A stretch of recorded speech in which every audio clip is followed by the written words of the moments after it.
Greetings. I am going to show you my burritos, I think, but give me a minute. I'm cutting up onions and garlic. But I wanted to just say, yesterday I heard about a king in the Bible. When I woke up, it was playing, and his name is Jehu. And I had never really heard about this king. You know, I don't know. It's like pastors really only talk about some parts of the Bible. But anyways, that's why you have to research for yourself. But I just laid and listened, and I was just like, whoa, this king was, he was anointed to carry out God's judgment. And see, that's the thing. That's the part I think a lot of people get confused. They think God is always this nice and peaceful God, and he is that, but he's so much more. He's so much more. So this king was anointed to carry out God's judgment. He's the king that actually murked Jezebel. So we hear about Jezebel all the time, but we don't hear about who took her out. Well, he took her out. He also took out a whole family, Ahab's family.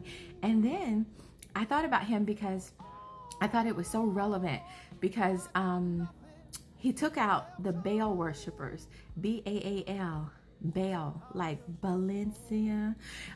So basically, these people sacrificed children to their God back in those days, and still today, right? With all the trafficking and allegedly, yeah, this probably isn't really happening today, but it was a lot of people that worship this God with the small g, Baal. And so he said, oh, I'm having a party, spread the word. And everybody was so hyped. He got everybody hyped, y'all. Everybody invited everybody. It was almost like a huge concert.